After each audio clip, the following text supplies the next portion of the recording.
Remember to watch the final part, the part 3 of this video. So I decided to stay at home with all the issues and problems. As a matter of fact, I had to go procure that Chinese machine myself and started doing some of the checkups myself for blood sugar, for blood, everything. No wonder some people think I am a medical or clinical person. It is the challenges that dragged me into all of this. And so I decided to start to read, not going for any help anymore. I was reading books, I was applying, visiting sites, a lot of, thank God for the internet also. I must not forget that. So don't joke with the internet. Yes, it contributed a lot. I was always searching Google, Googling this, Googling that. Though it is not to say that you should put all your hope or mind there, but if you have the time and what it takes to search, go ahead and do it. And you need to still be prayerful and be cautious, because you get the good and the bad on that line, online, as they call it. So, and you cannot hold anyone responsible for any information or whatever you practice there. And that is why we must also be cautious. Before I go to that point, there was this particular day I will also not forget about this whole thing.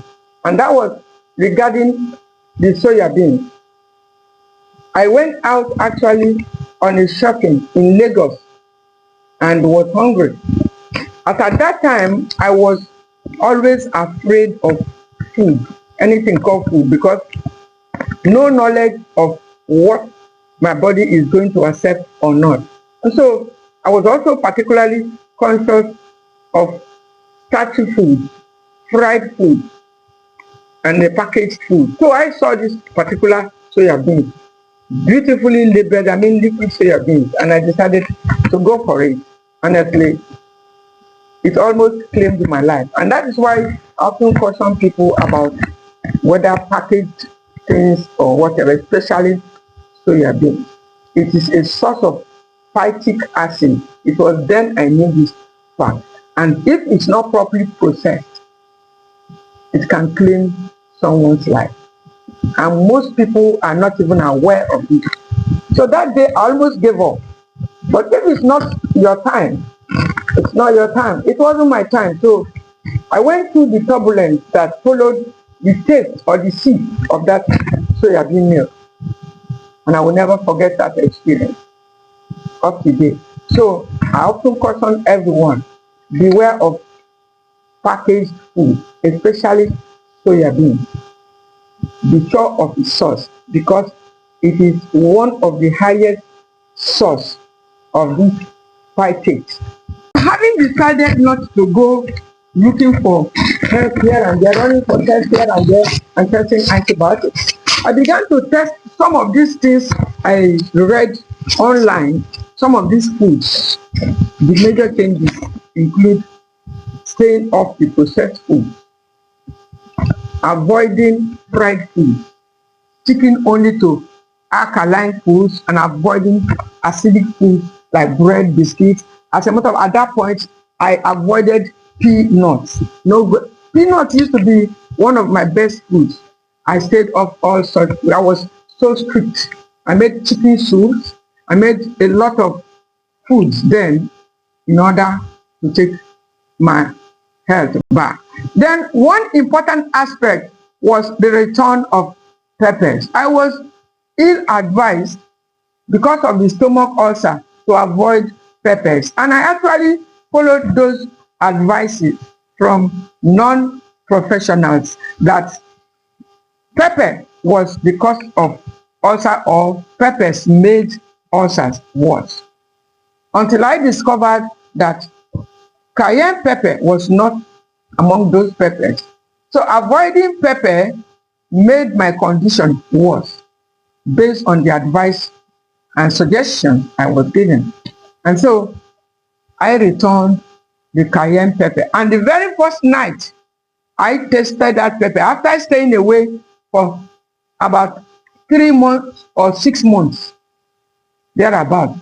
Can't remember, but it was a couple of months. My digestive health was so cold, and the very night I added it to my food, I slept like never before.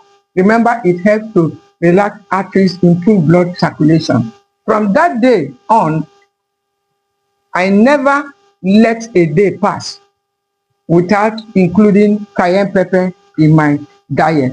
As a matter of fact, it contributed firstly also to the healing of the stomach ulcers. And the inclusion of fermented food was another major change I made at that point, and that was the fermented millet. I began also to encourage a lot of people to start including fermented foods to heal the gut, to replenish the gut, because the antibiotics, too much of the antibiotics destroyed both the good and the bad bacteria, leaving my gut health vulnerable to infection. I took water therapy seriously, never joked with it, and then began to lose weight. These are the changes I noticed after 6 months. My weight began to drop naturally. My sleep began to improve. My energy increased. I began to feel more energetic, despite the observation by friends and acquaintances that I lost some weight. As a matter of fact, I was even advised by a doctor to go check in case there is infection in the blood. Some of the dreaded infections like HIV and the rest. I never did the test because I felt it was unnecessary. And so I continued to lose weight. And after about 6 months or 7 months, almost all those symptoms were almost gone, but not completely. It was not instant. But another major turnaround also at this point of dietary change was the inclusion of the cold pressed coconut oil. At that point, coconut oil was rarely talked about. Today, it's almost everywhere on the internet. Not even the cold pressed. I was going for the hot pressed, and it was giving results. I remember that fateful day when I went for a camp, a meeting. It was a Christian gathering, and I saw the first lady, the young lady that was selling the coconut oil. Guess what she said? Why she was selling it when I interrogated her? She said her late mother did it as a business and was supplying it to some churches, which they gave to women who are trusting to conceive, and it worked. It was working for them. And so when she died, they took over the business and started doing it. As at that time, coconut oil was so unpopular.